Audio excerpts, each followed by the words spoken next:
Thanks for joining us. The R word, recession. It's been in the air supply for quite some time now. Is the U.S. economy heading to a recession, or are we already in one? There's plenty of debate out there. What's the outlook for the building and construction industry? Well, the American Institute of Architects recently published its consensus construction forecast for 2022 and 2023. And the study has some keen insights on what we might expect as an industry. Lots of information to break down. Here to do so is Dave Sladack, President of BLD Marketing. Dave, thanks for being here. Oh, sure thing, Jeff. So there's a lot going on when it comes to thinking about what we can expect in the next 6 months to a year. We've gone through quite a bit of volatility. You start with COVID and how that changed the economy and how the building and construction industry has been impacted. The survey is based on data gathered by a number of key organizations. Let's talk about that methodology first. Yeah, so first of all, the forecast is actually put together by the American Institute of Architects, the AIA. And they put this forecast out twice a year, once in January and then again in July. And it's actually a pretty good macro look at things domestically for non-residential construction. And so they have about 8 different organizations that contribute to it.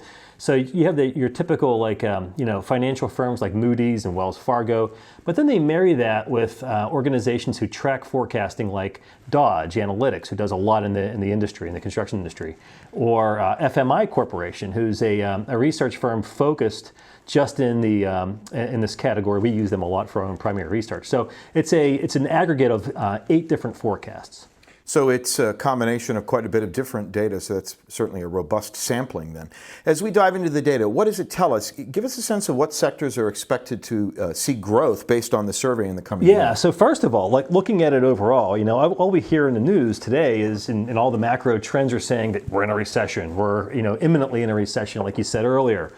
The data that the forecast is showing, the most recent data from July, is saying otherwise. It's suggesting that for non-residential construction, in 2023, we're looking at about a 6% growth. And actually, when the last consensus forecast was done in July, it was projecting a 9% growth for the remaining portion of 2022. So that's quite a bit of a jump. What are some of the sectors that are expected to see growth? When you look at the survey, hotels and restaurants, that's an interesting category that is expected to see growth. Yeah, there's a number of categories that are looking for continued growth. I wouldn't say outstanding growth. A couple of them will have outstanding growth. Hotels and resorts are one of them. I think more than anything, that's just a matter of some delayed gratification, kind of like amusement and recreation. It's another strong category projected for 2023. Hotels and resorts were supposed to have seen a better outlook in 2022. It didn't happen, but it's really projected to do very, very well, upwards of like 13-14% in growth year over year. A lot of that is really contributed toward, COVID being behind a lot of folks, travel coming back, both for tourism and for B2B travel. Yeah. And so, the investments now look like they're pretty solid to invest in some new construction across the board.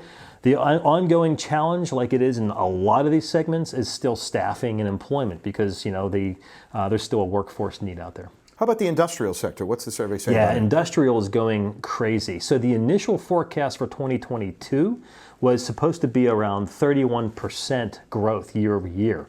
Now, that was done in January. It's come down a little bit since then. Or actually, no, that was July. So we projected strong growth for the rest of 2022. Mm-hmm. And then 23, it's supposed to maintain strength, upwards of around 10% in growth.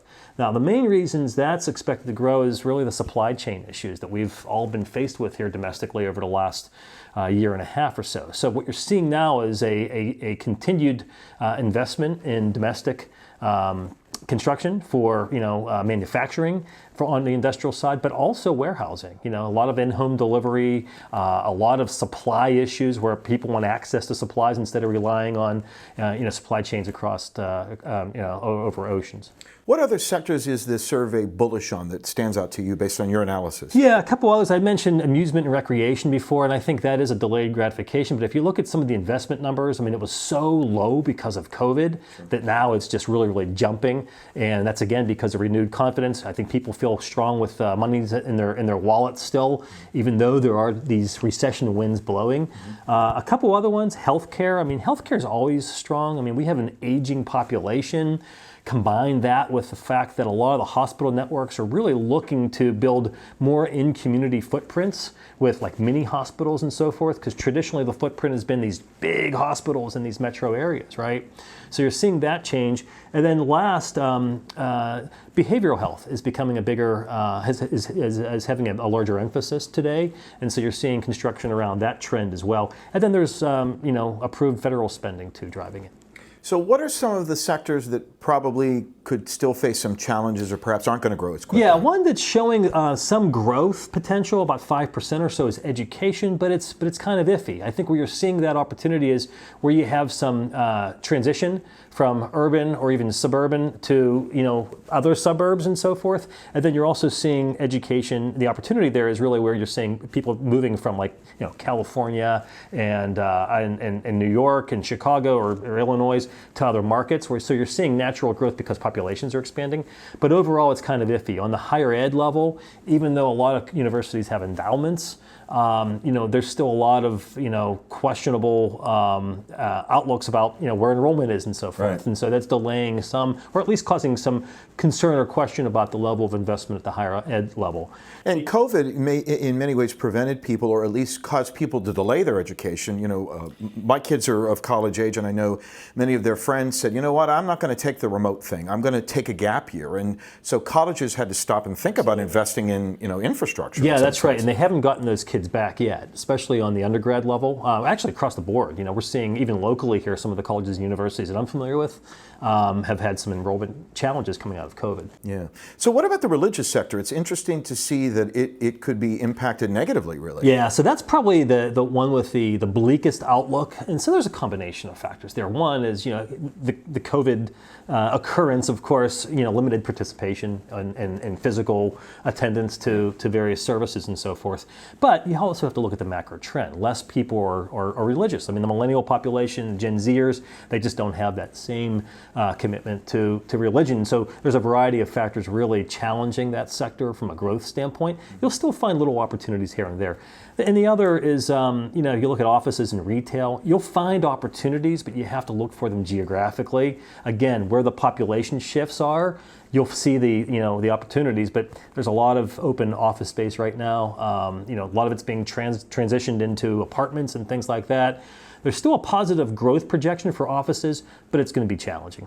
Yeah, because in many ways, employers are saying, hey, remote work worked well during COVID. Do we want to bring people back? There's that ongoing debate with large companies and small companies. And there's a lot of tension around that, right? A lot of senior management want people back in the offices, mainly because they see the investment around them. Sure. But ultimately what's happening is there's a lot of hybrid plans where you're in 3 days, you're out 2 days or vice versa or something like that. But there are still a lot of larger corporations who haven't come back, and it's now September of 2022. And then when you're talking about fewer people in the office, it's a different kind of space, it's a different amount of space that you want to invest in many ways. So every employer has to look at it that way. Absolutely. So what we are seeing there is an opportunity are a lot of restorations, so a lot of remodeling and things like that, just to prepare that space for the future workforce. So you were talking earlier about the notion that the numbers still look fairly strong, even though there's that big R word out there in the air supply. What are some of the other key takeaways from your perspective? I think the biggest takeaway is, look, there's always going to be opportunities in the building and construction market. You just have to find them. And so what we tell our clients is it's really, really important to study the segments, see what you as a brand are good at and where the opportunities lie, and try to match that up and prioritize. And so our whole point is prioritize two things: the segments where we have the best opportunity for success, and geographies. Yeah, absolutely. All right, Dave, thanks for your analysis today. Appreciate it. Sure thing. So how do you define a recession? Well, the classic definition is negative economic growth in 2 successive quarters as measured by a drop in the gross domestic product, or GDP. The last 2 recessions, the COVID-19 recession, just in our rear view mirror, only lasted a few months. By contrast, the Great Recession of 2007 to 2009 was the deepest since the Great Depression. Hey, if you'd like a closer look at today's survey, the one we analyzed on today's podcast, check the show notes for some infographics that'll really break it down. Would you like us to cover a specific topic on an upcoming edition of Hubs and Drivers?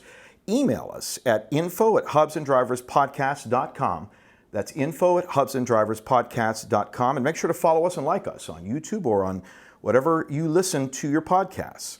That's it for this edition of Hubs and Drivers. I'm Jeff Donaldson. Thanks for joining us. Join us next time.